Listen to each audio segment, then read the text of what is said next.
Hi, my name is Teddy Corcoran, and the topic I'll be discussing today concerns Johannes Holtfretter's experiments that demonstrated the notochord induces ventral differentiation of the neural tube.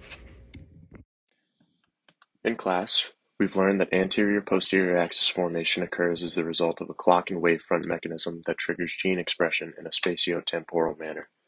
These genes, called Hox genes, lead to sharp segmentation and differentiated fates within each segment. However, for dorsal-ventral differentiation, the story changes a little bit. Morphogen gradients are still a critical component, but there is no cyclic wavefront like there is on the anterior-posterior axis. So what exactly causes dorsal-ventral differentiation? A man by the name of Johannes Holtfretter was instrumental in answering this question. Through his experiments conducted in the 1930s, without the advantages of modern molecular biology techniques, he identified the importance of the notochord in inducing a ventral fate in the cells of the neural tube. Before we get into exactly what those experiments were, it's important we understand exactly what we're discussing. As the neural plate invaginates and ultimately closes during gastrulation, we end up with epidermal cells in the most dorsal region enclosing the neural tube from above. Additionally, just ventral of the neural tube, you can see the notochord, which forms continuously under the neural tube, excluding the forebrain and precordial mesoderm. The first overt evidence of dorsal ventral differentiation are the formation of the floor and roof plate and the formation of the sulcus limitans, which is a distinct fissure that separates the dorsal and ventral regions of the neural tube. Holtfretter believed the dorsal ventral polarity of the neural tube depended on factors from surrounding tissues.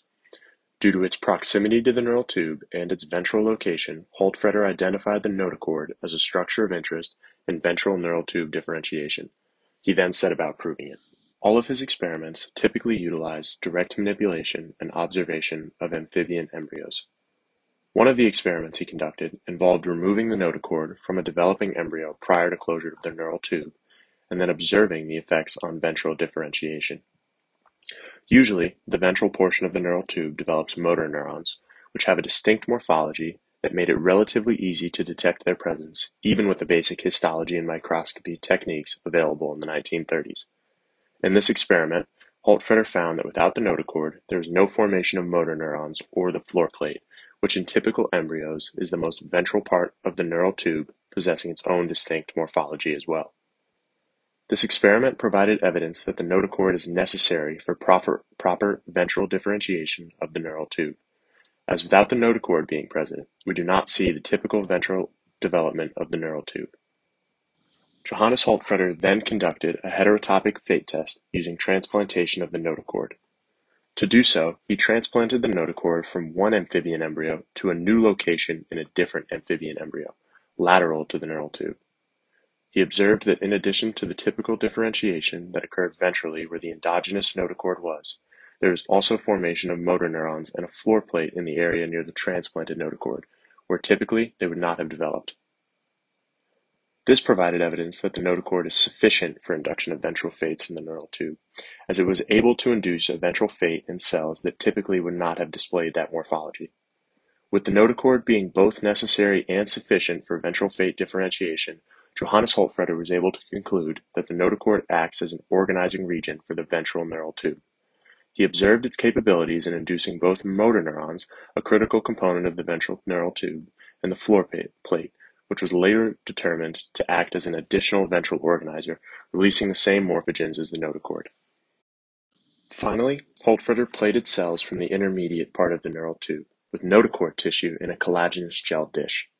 For a control, he plated only cells from the neural tube without any notochord tissue. After some time, and without any direct contact between the two cell types, the neural tube cells plated with the notochord began to show ventral markers, while the neural tube cells plated alone did not. This indicated that the notochord was secreting some factor that led to ventral differentiation. That factor was discovered to be a morphogen called sonic hedgehog decades later after the development of more advanced techniques. So in essence, it is now understood that it is not necessarily the notochord that directly induces ventral differentiation, but it's the notochord secreting sonic hedgehog and the resulting gradient that forms that induces ventral differentiation. However, Holtfretter was still the first to identify and explain the critical role of the notochord in ventral differentiation of the neural tube. It's amazing to consider how much Holtfeder was able to discover without access to the tools available to us today. It must have taken a highly skilled hand to perform the kind of precision surgeries and transplantations that he did.